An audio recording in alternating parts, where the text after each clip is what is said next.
There, in the Museum of Blaubeuren, we find replicas of the best-known Paleolithic Venuses.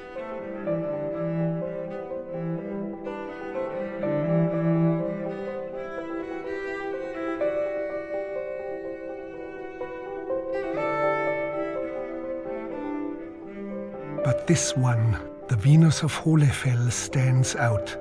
Found in 2008, it is sensational for its age. The Venus from Hohlefels is probably the oldest depiction of any kind of figurative object we know at all. It's the earliest representation of a human being, and it's the absolute root of figurative depiction as we know it. Later on, we see a range of animals being depicted. We can think of the animal depictions in ivory here, or the fabulous depictions from Grotte Chauvet of mammoths, of lions, and we can see a very clear connection between the Swabian finds and the depictions in Chauvet. What's also fascinating is, at this time, 40,000 years ago, we see evidence for musical instruments, a range of personal ornaments, mythical depictions that clearly show that these people had a religious concept involving the transformation between humans and animals. This here is the original statuette carved from a mammoth tusk.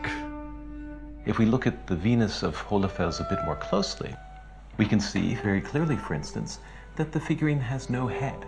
Right? Instead of a head, the figurine has a ring. It was perhaps worn at times, suspended on a string of some sort. Also, the sexual attributes are key, which clearly link this depiction to ideas of reproduction, fecundity, sexuality, ideas that are absolutely essential to all of humanity, also today. It's also important to realize that at this time, much of Europe was occupied by Neanderthals. So we're dealing with a critical phase in human evolution where two forms of human beings are testing their boundaries. And what we find over and over again is that Neanderthals, although they're very sophisticated, they never had this kind of symbolic artifact, ever. We have sequenced the genome of a 37,000-year-old individual from Europe, humans found in Europe. And this genome basically reveals three different things. First of all, and this is very surprising, we can see that all the major genetic components present in living day Europeans were already present in Europeans 37,000 years ago. And that changes the whole concept of how Europe was populated, where we previously thought, well, it was massive movements of people from outside into Europe providing genes. Now the data suggests, no, there was like this meta-population of people stretching all the way from Europe to Central Asia, exchanging genes in a very complex network with each other. And it's not this massive movement of people all the time going back and forth. The other thing we can see is that this individual is 100% European. There's no East Asian, genetically speaking, in this individual. And this means it provides a minimum date for the split time between the lineage leading to Japanese, Chinese, East Asian people and to the lineage leading to Europeans. So that is minimum 37,000 years old, this split time after people left Africa. And that has been a matter of great debate.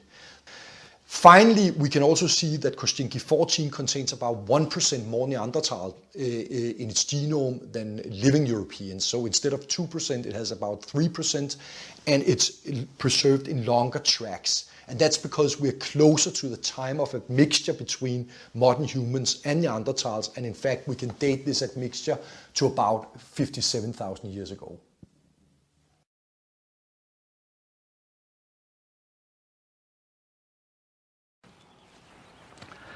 One of the most important finds we made in this cave was a very tiny flute made out of the radius of a vulture.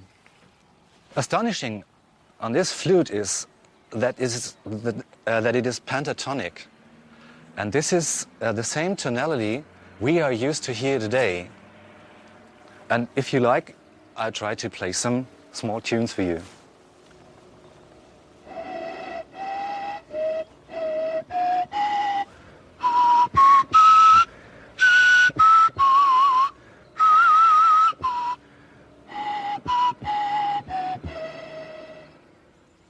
And when I first reconstructed the instrument, tried to play some tunes, I came across these ones.